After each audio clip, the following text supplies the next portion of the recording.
बकुळीचं झाड, अडकलेला आत्मा. 6 नंबर शाळेच्या जवळ एक जुना पडेल मठाचा भाग होता. लोक म्हणत होती की मठांमध्ये कित्येक वर्षांपासून कोणीच येत नाही जात नाही. पडीक असणारी जागा आणि त्या जागेच्या आजूबाजूला असणारे भकास वातावरण सगळ्यांना त्रासदायक ठरत होतं.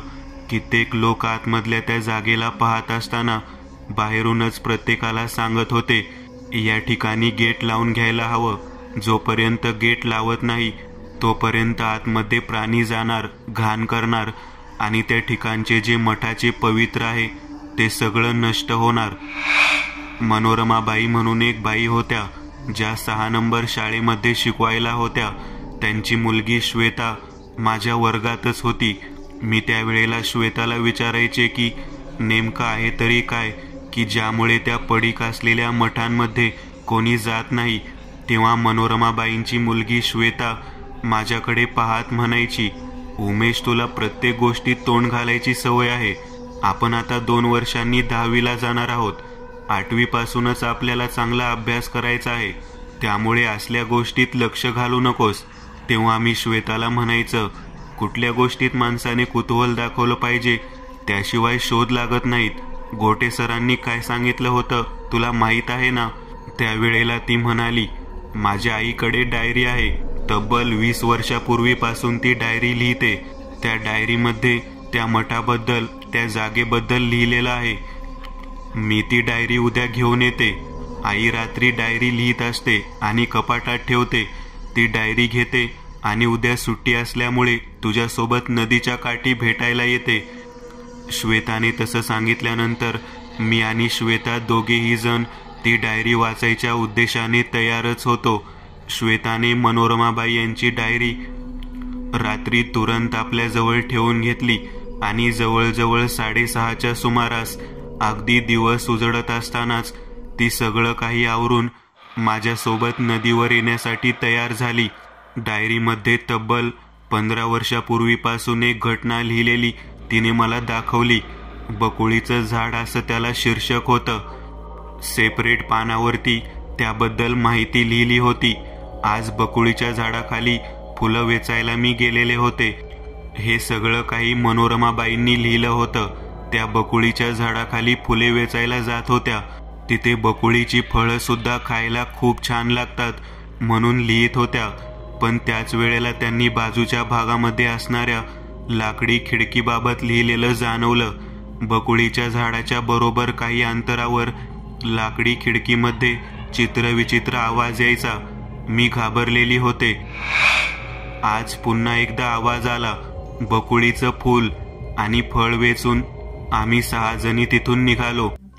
परेश बरोबर माझं लग्न होणार हे जवळजवळ ठरलं होतं. पण लग्नाआधीचा काळ मठामध्ये असलेल्या त्या बकुळीच्या झाडाखालच्या निवांत सावलीत आम्ही मैत्रिणी घालवत होतो. त्याच वेळेला एक भयानक घटना समोर आली. झाडाच्या वरच्या भागाला टांगलेल्या अवस्थेमध्ये माझी मैत्रीण मीना हिचं प्रेत मी पाहिलं आणि तेव्हापासून त्या ठिकाणी जाण्याचं बंद करायचे मी ठरवलं. पण मीनाचा मृत्यू कशामुळे झाला, त्या खिडकीतून आवाज कोणाचा येत होता हे मात्र कळलं नाही. त्याचा शोध घेण्याचा मी खूप प्रयत्न केला. परत 1 वर्षानंतर बकुळीच्या झाडाकडे जायचा विषय माझ्या डोक्यात आला. त्यावेळेला मात्र मी खूप घाबरले. माझी मुलगी नुकतीच जन्मलेली होती.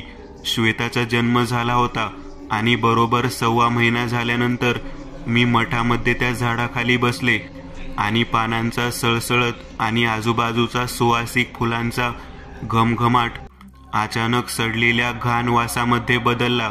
विचित्र आवाज ऐकू येऊ लागला. मी मीनाच्या मृत्यूनंतर तब्बल 1 वर्षाने तिथे आले होते. यावेळेला मात्र मी खिडकीत पाहिलं तेव्हा मीना बाहेर मुंडकं काढून मला मदतीसाठी हाक मारत होती. म्हणे, अगं म्हणे, ये ग ये, मला सोडव. किती दिवस झाले मी इथेच अडकलेली आहे. सोडव ग मला, ये म्हणे. तो आवाज ऐकल्यानंतर मी वरच्या दिशेने पाहिलं तर गर्द बकुळीच्या सावलीच्या बाजूमधून दिसणारी, फांद्यांच्या मधून दिसणारी ती खुडकी बंद झालेली दिसली. मी तो भयानक प्रकार पाहून तिथून घाबरून मागच्या बाजूच्या दाराने 6 नंबर शाळेमध्ये जाऊन पोहोचलो. त्याच्या पलीकडेच माझं घर होतं. मी त्या ठिकाणी थांबले. बकुळीचं झाड आज वेगळंच काही सांगत होतं. नेमकं मीनाचा मृत्यू कशामुळे झाला? सगळ्यात अगोदर जेव्हा आम्ही मैत्रिणी त्या ठिकाणी भेटलो होतो त्यावेळेला खिडकीमध्ये असणारा व्यक्ती कोण होता? हा सर्व काही प्रश्नांचा भडीमार डोक्यावरती होत होता. ही गोष्ट कोणाला तरी सांगायची म्हणून मी ठरवलं. तेव्हा माझे मिस्टर परेश माझ्याकडे पाहत म्हणाले, तू आज खूप घाबरलेली दिसत आहेस. तेव्हा मी त्यांनाच घडलेली घटना सांगितली आणि माझ्याकडून खूप मोठी चूक झाली. मी माझ्या नवऱ्याला हे सांगायला नको होतं. मला काय माहीत होतं की माझ्या नवऱ्याला मी हे सगळं सांगितल्यानंतर माझ्या आयुष्यात एवढं काही विचित्र घडेल आणि त्या बकुळीच्या झाडांना माझ्या संपूर्ण संसाराला गिळून टाकलं. मी त्यावेळेला श्वेताकडे पाहत म्हणालो, श्वेता, तुझे बाबा जिवंत नाहीत का? तेव्हा श्वेता म्हणाली, आहेत ना. काही पण काय बोलतोस? माझ्या बाबांबद्दल असं नाही बोलायचं बरं का. त्यानंतर श्वेता म्हणाली, ते जिवंत आहेत पण ते वेडे झालेले आहेत. ते घरामध्ये वरच्या दुसऱ्या मजल्यावरती बंदिस्त असतात. त्यांना वेड लागला आहे. ते काहीही बडबड करतात. तेव्हा मी तिला म्हणालो, म्हणजे या पुस्तकात जे लिहिलं आहे, या डायरीत लिहिलं आहे त्यानुसार तुझ्या वडिलांवरती काही ना काहीतरी विचित्र प्रसंग ओढावला असणार. तेव्हा श्वेता म्हणाली, तेच की ते बकुळीचं झाड लिहिलंय ना, तेच रहस्य असावं. पण नेमकं काय घडलंय ते वाचायला हवं. मी पुढे वाचायला सुरुवात केली. आयुष्यामध्ये माणसाला किती गोष्टी आवर्जून सामोरे जाण्यासाठी पुढे येतात. त्यातीलच हे बकुळीचं झाड. माझ्या नवऱ्याला जेव्हा मी मीना बाबतीत घडलेली घटना सांगितली तेव्हा माझा नवरा म्हणाला, मी आवर्जून त्या ठिकाणी जाईन आणि मीनाचे नेमकं काय झालं आहे ते शोधून काढेल. असं झाड कधीही आणि असं मत कोणताही त्रासदायक ठरू शकत नाही. ते शांत असण्याचे ठिकाण आहे. तेव्हा माझा नवरा त्या ठिकाणी जाण्यासाठी निघाला. मी त्याला म्हटलं की जाण्याची काही गरज नाही, परंतु तुझ्या डोक्यातून मीना जाणार नाही म्हणून मी चाललो आहे. असं सांगून माझा नवरा तिकडे निघाला. मी त्याला म्हणाले, जाताना सोबत काहीतरी पवित्र अशी गोष्ट घेऊन जा. तेव्हा त्याने त्याच्या गळ्यातील गोप दाखवला. मला म्हणाला, एवढ्या गोपा इतकं पवित्र माझ्याजवळ काहीच नाही. तो मठाच्या तिथे आतमध्ये प्रवेश करून गेला. मठाबद्दल सुद्धा तुटपुंजीत माहिती होती. खूप वर्षांपूर्वी एका व्यक्तीचा तो मठ होता जो त्या ठिकाणी राहून ध्यानधारणा करत होता म्हणून माहीत होतं. पण त्यानंतर तो पडीक झाला आणि पुढे काय झालं ते माहीत नाही. परंतु त्या मठातल्या बकुळीच्या झाडाखाली कित्येक लोक ध्यानधारणा करता येत होते एवढं माहीत होतं. अखेर झालंही तसंच. बकुळीच्या झाडाजवळ पोहोचल्यानंतर माझ्या नवऱ्याने खिडकीकडे पाहिलं. काही क्षणातच अशा भयानक पद्धतीचे वातावरण आणि बरंच काही या गोष्टीला तो सामोरे गेला. आणि जेव्हा तो माझ्या समोर परत आला त्यावेळेला एका वेड्या माणसाप्रमाणे तो बडबडत आला, मीनाने तुला बोलावलं आहे. मीना तुझी वाट पाहत आहे. मी तिला भेटलो. तिच्या बाबतीत खूप वाईट घडलं आहे. मी त्याला विचारलं, नेमकं घडलं आहे तरी काय? तेव्हा त्याने एकच उत्तर दिलं, मीना अडचणीत आहे. तिला वाचवायला हवं. ती माझ्याशी बोलली. मला समजत नव्हतं.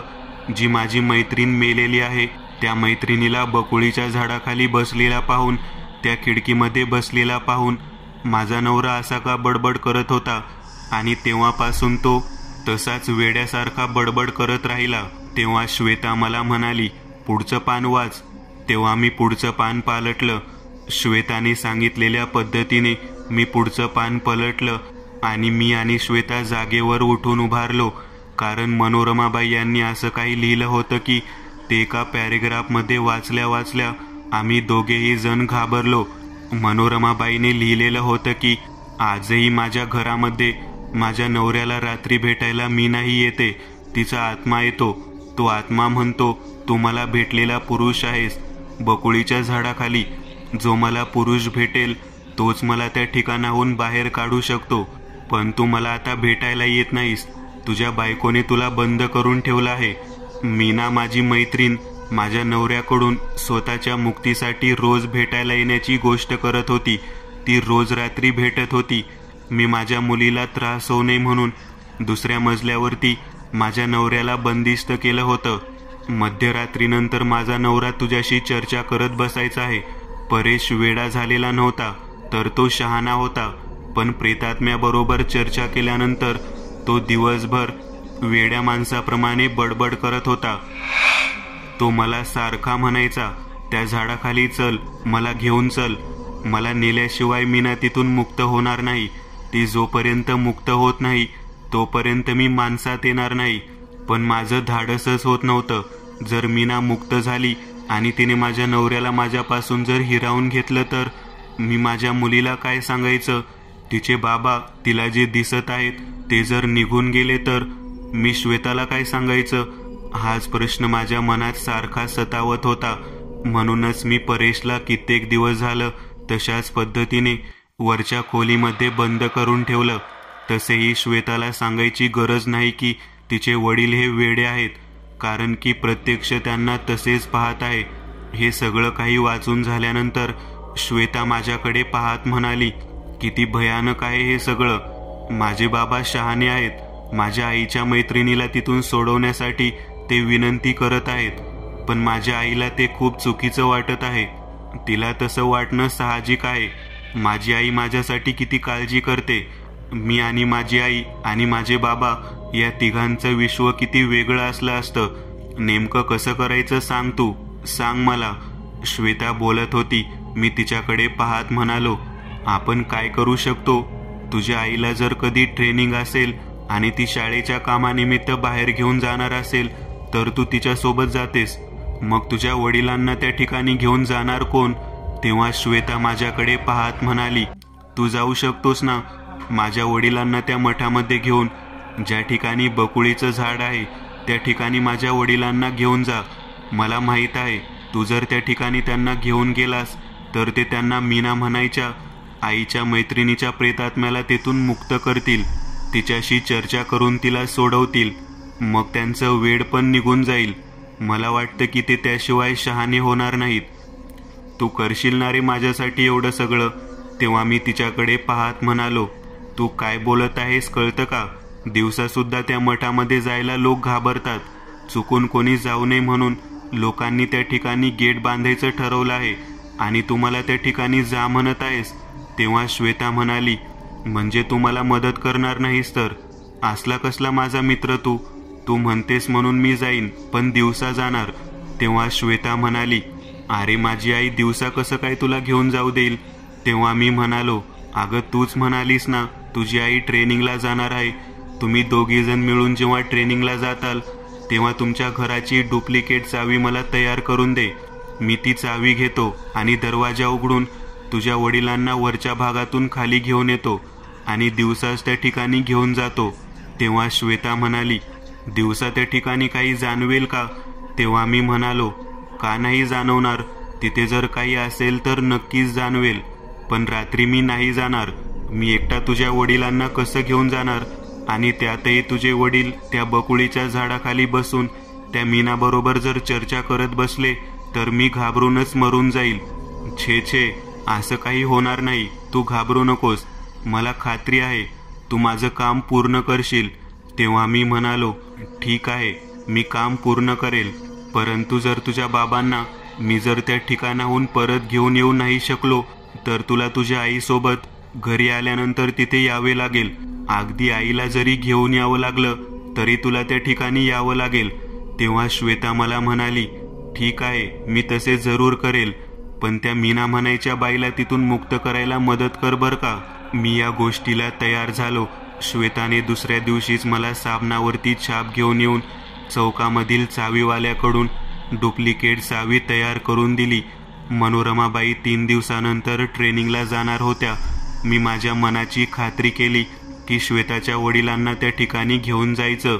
पण त्या बकुळीच्या झाडाचं रहस्य काय होतं ते मला माहीत नव्हतं. तेव्हा अजून 2 दिवस बाकी आहेत. म्हणून मी सरळ बकुळीच्या झाडाच्या बाजूच्या मठाच्या बाहेर भेळ विकणाऱ्या व्यक्तीकडे गेलो. त्याला विचारत म्हणालो, काय नेमका काय प्रकार आहे?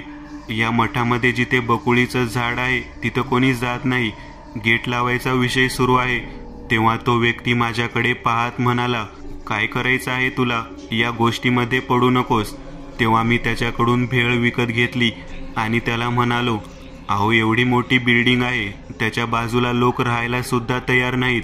म्हणून विचारलं तेव्हा भेळवाल्याने मला भेळ बनवून दिली आणि सांगायला सुरुवात केली, बाबूचा मठ आहे तो. बाबूबुवा त्या ठिकाणी राहायला होते. त्या मठामध्ये एक बकोळीचं झाड आहे, खूप मोठं. पण त्या झाडाची कहाणी वेगळी आहे. तिथे जर कोणी कुमारिका मुलगी आली आणि त्या ठिकाणी जर ती विटाळशी झाली तर ती कायमस्वरूपी अडकून बसते. बापरे, म्हणजे त्या बकुळीच्या झाडाची ती कहाणी आहे. तेव्हा भेळवाला म्हणाला, बाबू म्हणायचे जे बुवा होते त्यांची मुलगी तिथेच गेली. तिला पहिल्यांदा ऋतुकाल सुरू झाला होता आणि त्याच वेळेला तिचा मृत्यू झाला आणि त्याच ठिकाणी तिचं दफन करण्यात आलं. ती मुलगी मेल्यानंतर तिथे ते बकुळीचं झाड लावलं आणि तेव्हापासून त्या झाडाखाली ध्यानधारणा सुरू झाली. बाबूबुवा यांनी खूप जणांच्या आयुष्यात चांगले दिवस आणले, पण त्यांच्या मृत्यूनंतर मात्र तो मठ एक भयानक मठ म्हणून ओळखला जाऊ लागला.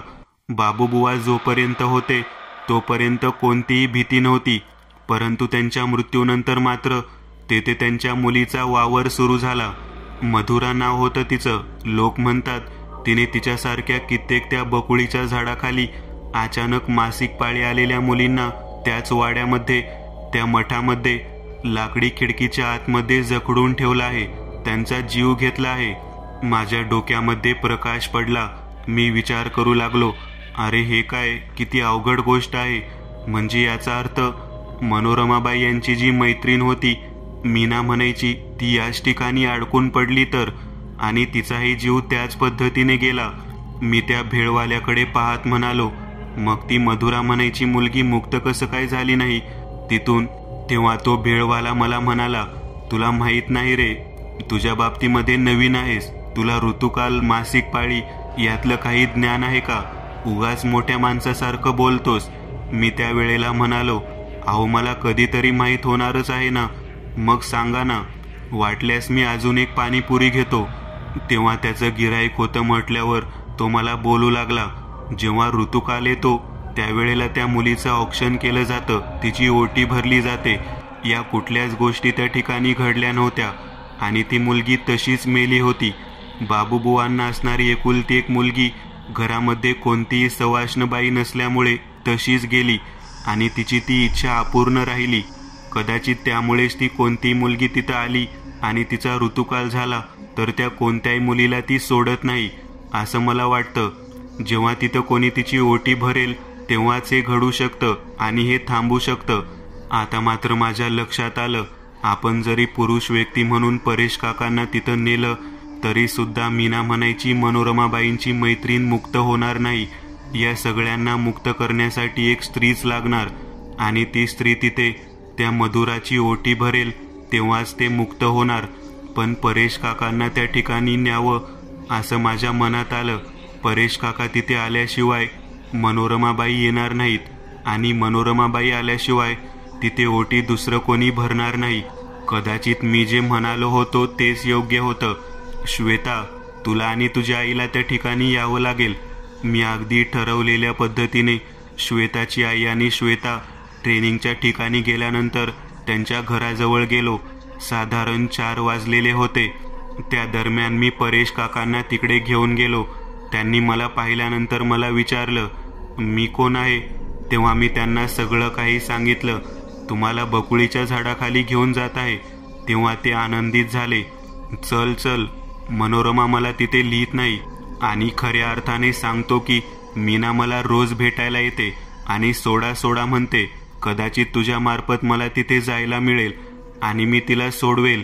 तेव्हा ते माझ्यासोबत यायला तयार झाले. मी त्यांना सोबत घेऊन मठाच्या दिशेने निघालो. मठाच्या मागच्या बाजूने 6 नंबर शाळेच्या अगदी पाठीमागच्या गेटने मठाजवळ पोहोचलो. आतमध्ये बकुळीच्या झाडाखाली त्या कठड्यावरती त्यांना बसवलं. ते माझ्याकडे पाहत म्हणाले, तू इथून गेलास तरी काही हरकत नाही. मी म्हणालो, नाही, मी इथे थांबतो. तेव्हा मला माहीत होतं 6 वाजल्यानंतर मनोरमाबाई शोध घेत इकडे येणार आणि त्याच पद्धतीने मी वाट पाहत थांबलो. अखेर 4 वाजल्यापासून 6 वाजेपर्यंत मी एकटक परेश काकांकडे पाहत होतो. बकुळीच्या झाडाखाली कोणालाही न दिसणारे एका व्यक्तीशी ते गप्पा मारत होते. त्यांनी खिडकीकडे तोंड केलेलं होतं. खिडकी उघडी होती, पण त्यामध्ये कोण आहे हे मला दिसत नव्हतं. संध्याकाळी 6 वाजता दिवस मावळल्यानंतर मात्र मला अंधारामध्ये परेश काका ज्या बाईशी बोलतात ती मीना दिसू लागली. त्यावेळेला मी परेश काकांच्या वरच्या भागाकडे पाहिलं तेव्हा एक अदृश्य पद्धतीचं दोरखंड गळ्यामध्ये बांधून त्या मीनाला आपल्या ताब्यात धरलेली एक मुलगी दिसली. तेव्हा मी ओळखलं, ही मुलगी दुसरी तिसरी कोणी नसून मधुरा आहे. मधुरा परेश काकांना दिसत नव्हती. मी भयंकर घाबरलो. मी त्यावेळेला मनोरमाबाईंची वाट पाहत होतो. का कुणास ठाऊक मला वाटत होतं परेश काका सुद्धा इथेच अडकून पडणार आणि त्यांच्यासोबत मी सुद्धा. मीनासारख्या म्हणत होत्या की सोडवा इथून, सोडवा, तुम्ही तरी सोडवा, माझ्या मैत्रिणीला सांगा ओटी आणायला. तेव्हा परेश काकांनी ओटी लागणार आहे, ओटी लागणार आहे असे 3-4 वेळा पुकारले. मी त्या ठिकाणाहून बाहेर पडलो. 7 वाजले होते. मनोरमाबाई आणि श्वेता दोघेही जण वडिलांना हुडकत होत्या. परेश काकांना मी इकडे घेऊन आलो आहे हे त्यांना माहीत नव्हतं. पण मनोरमाबाई श्वेताला खोदून खोदून विचारत होत्या, घरची चावी कोणाला दिली होती का? तेव्हा तिने माझ्याकडे पाहिलं. मला म्हणाली, बाबा कुठे आहेत? तेव्हा मी घडलेली हकीकत सांगितली. मनोरमाबाईंनी मला 2-3 मुस्काडात लगावल्या, पण मी त्याही अवस्थेत त्यांना फक्त म्हणालो, काकांना वाचवण्यासाठी, तुमच्या मैत्रिणीला त्यातून बाहेर काढण्यासाठी एक नारळ आणि ओटीचे साहित्य घ्या, सगळं काही व्यवस्थित होईल. बकुळीचं झाड जे घातक वाटते ते तसे राहणार नाही. माझंही बोलणं ऐकल्यानंतर मनोरमाबाई हादरल्या. तुला कसं काय माहिती माझी मैत्रीण तिथे अडकली आहे? तेव्हा श्वेताने आपल्या आईची डायरी वाचलेली आहे असं सांगितलं. तेव्हा मात्र मनोरमाबाईंनी ओटीचे साहित्य घेतलं आणि माझ्यासोबत येणं पसंत केलं. अंधार वाढलेला होता. त्या भयानक ठिकाणी जाणं हे खूपच घातक पद्धतीचं होतं. श्वेता माझ्यासोबत हातात हात धरून आपल्या आईला घेऊन येत होतीच. साहित्य त्या मठाच्या मागच्या भागातून घेऊन आम्ही तिथे पोहोचलो. तेव्हा बकुळीच्या झाडाच्या खाली कठड्यावर बसलेले परेश काका मीनाक्षी अजून चर्चाच करत होते. तेवढ्यात मीना मोठ्याने ओरडत म्हणाली, आली आली, मनी आली, मनी आता मला वाचवणार, मने यातून सुटका कर ग माझी. एका प्रेतात्म्याने अशा अर्थ पद्धतीने हाक मारावी ही गोष्टच मुळात भयान वाटत होती. तेव्हा मी तिथेच थांबलो. आपल्या मैत्रिणीच्या प्रेतात्म्याला पाहत असताना भयंकर घाबरलेल्या अवस्थेत एक एक पाऊल मनोरमाबाई पुढे टाकत होत्या. परेशच्या जवळ जाण्याचं त्यांचं धाडस नव्हतं, पण ओटी भरण्याचं साहित्य त्यांनी आणलं. परेशला तेथून उठायला सांगितलं. त्या झाडाखाली डोकं टेकून ते सर्व साहित्य त्या झाडावरती अर्पण केलं आणि मोठ्याने रडू लागला. मीना, मी आले आहे, तुला सोडवायला आले आहे. आता इथं कोणीही अडकणार नाही. माफ कर, माझ्या नवऱ्याला तू मृत्यूनंतर सुद्धा सोडणार नाही हे कळाल्यानंतर मी त्याला बंदिस्त करून ठेवलं. पण या मुलामुळे आज मला इथे यायला मिळालं. माझ्या मुलीनं आणि या मुलांना हे सगळं घडवून आणलं. तेव्हा बकुळीच्या झाडावर बसलेली मधुरा हिच्याकडे बोट दाखवत मी श्वेताला म्हणालो की ती मुलगी आहे जिने आतापर्यंत इथे अशा कुमारिका बायकांना अडकवून ठेवलं आहे, कुमारिका मुलींना अडकवून ठेवलं आहे. आता ओटी भरल्यानंतर सगळ्या जणी मुक्त होणार. मी तसं म्हटल्यानंतर श्वेतांवर पाहिलं आणि प्रचंड घाबरलेल्या अवस्थेत श्वेता त्या ठिकाणी बेशुद्ध पडली. कारण प्रत्यक्ष जेव्हा आपण भूत पाहतो तेव्हा आपली सहनशक्ती आणि ताकद आपल्या कल्पनेच्या शक्तीच्या पुढे हातबल होते आणि अगदी तसंच झालं. बकुळीचं झाड, त्यांची फुलं, त्यांची छोटी छोटी फळ ज्या पद्धतीने लोकांनी चाकलेली होती ती सारी मंडळी, त्या सगळ्या मुली यांचा जीव त्या झाडाखाली गेला होता. ते सर्वच्या सर्वजण झाडाच्या कडेने पांढऱ्या शुभ्र रंगामध्ये चकाकताना फिरत्यात्म्याप्रमाणे हात जोडून उभारलेल्या दिसत होत्या. आता या सर्व प्रकारामध्ये मनोरमाबाई मागे सरकल्या. आपल्या बेशुद्ध पडलेल्या मुलीकडे पाहत म्हणाल्या, काय झालं हिला? तेव्हा सांगितलं की ती वर बसलेली मुलगीच आहे ना, तिला पाहून ही बेशुद्ध पडली. तेव्हा मनोरमाबाईने वरती पाहिलं. परेश काका सुद्धा वर पाहू लागले आणि त्या मधुराचं भयानक आणि विचित्र रूप पाहून ते दोघेही भयंकर घाबरले. माझ्या हाताला हात धरत ते दोघेही मागे सरकू लागले. परेश काकाकडे पाहत मी म्हणालो, "अहो काका, 4 तास तुम्ही इथे बसलेला आहात आणि 4ही तास तुमच्या डोक्यावरती हातात पाश धरून दोरखंड धरून त्या मीना म्हणायच्या मृत्युमुखी पडलेल्या बाईला कैद करून तुमचं बोलणं ऐकत आहे. ओटी भरण्याचा कार्यक्रम झाला. आता पहा, सगळेच्या सगळेजण जेवढे अडकलेले आहेत ते कडेने दिसत आहेत." तेव्हा मनोरमाबाई माझ्याकडे पाहत म्हणाल्या, "भयंकर धरिष्ठवान आहेस तू. कोणामध्ये एवढी सहनशक्ती आणि एवढी ताकद नसते." तेव्हा मी म्हणालो, "मला या गोष्टीची अगोदरपासून माहिती होती म्हणून मला नवल वाटलं नाही, पण त्या मुलीला पाहिल्यानंतर मात्र मी सुद्धा भयंकर घाबरलो होतो. असू द्या, तुमची मुलगी बेशुद्ध पडली आहे. तिच्या तोंडावरती तांब्यामधील पाणी शिंपडा." पाणी शिंपडल्यानंतर श्वेता जागी झाली. आम्ही सर्वजण परतीच्या मार्गाने तेथून निघालो. तो मठ, ते बकुळीचे झाड जे बाधित होतं ते सर्व काही मुक्त झालं होतं. मी श्वेताला तिच्या घरापर्यंत घेऊन गेलो. जवळजवळ 10:30 वाजून गेले होते. श्वेता घरामध्ये प्रवेश करत असताना गेटकडे पाहत, गेट लावत माझ्याकडे पाहत टाटा करत होती. तेव्हा तिचे डोळे पांढरे शुभ्र दिसत जणू काही तिचा आवाज बदलून ती मला बाय बाय म्हणत होती आणि तिच्यामध्ये मला मधुराची झलक दिसत होती. कदाचित मनोरमाबाईंच्या मुलीच्या रूपात मधुराच तिथून आलेली होती. बकुळीचं झाड मुक्त झालं, पण आईचं प्रेम हवं आहे म्हणून मधुरा मनोरमाबाईंच्या मुलीच्या अंगात प्रवेश करून परत आली.